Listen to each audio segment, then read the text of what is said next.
The question was related to Jungle Scout keyword research. Like, how do you do Jungle Scout keyword research to figure out what keywords you want to put in your listing, what keywords you want to target for your Amazon ads? Let me just go through. I'll just do like a really quick version. But basically, I just want you to know like where to find this. So Keyword Scout. If you're looking for keywords to target for your Amazon pay-per-click campaigns to put in your listing and title, come here. It's under Jungle Scout. It's over here. It's Keyword Scout. And you can type in a keyword up here at the top. So I just typed in pillowcases. And this is where you can find all the different information on this keyword. And I did a call. I can't remember exactly what video it is in the Q&A video library, but where you can customize these columns. And there's some columns on here that by default probably won't be shown. So come and check out the customized columns because you can see a lot more data here. But this is where you're going to come and you can find search volume. Like that's kind of probably the number one thing you're looking for. You're looking for 30-day search volume, and you can just see like how many times a specific keyword is searched. And so that can give you a good idea when you're doing product research, when you're doing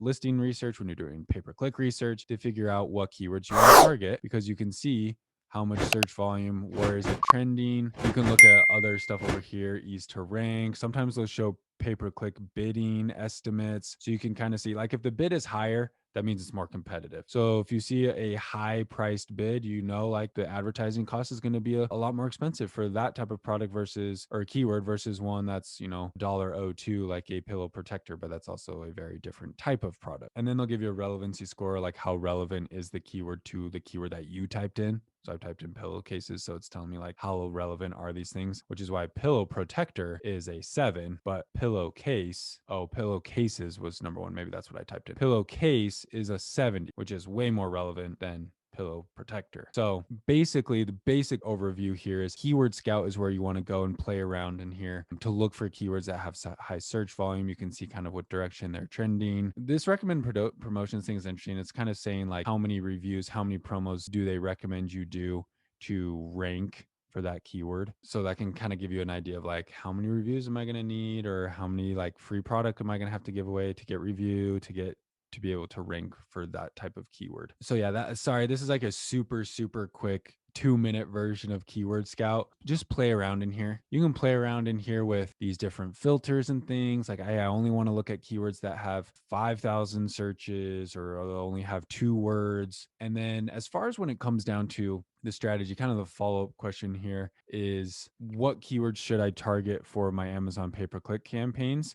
How many keywords should I target? Should I target 1? Should I target 7? I just did a podcast interview with Mina. He's another successful Amazon seller who specializes in advertising. He brought up some interesting concepts about, you know, only targeting 1 or 2 keywords versus 10 or 20 keywords. And when it comes to advertising, there's really no like one right answer for everyone. It really comes down to testing. Now, there are obviously some strategies that work better than others, but what I would say is I would always start with relevancy. If silk pillowcase is 334,000 searches and you're like, holy smokes, like a lot of people are looking for silk pillowcases on Amazon. But let's say you're selling a just cotton pillowcase. Like yours is not silk. You do not have silk pillowcases. It's just a cotton pillowcase. It makes no sense for you to target with your ads silk pillowcase simply because it has 300,000 searches. And you're like, well, that gives us a ton of searches, so I'm going to target it because so many more people are going to see my ad. That doesn't really matter because it's not relevant. Yeah, more people are going to see your ad. Yeah, will you get some sales? Yeah, you might. So like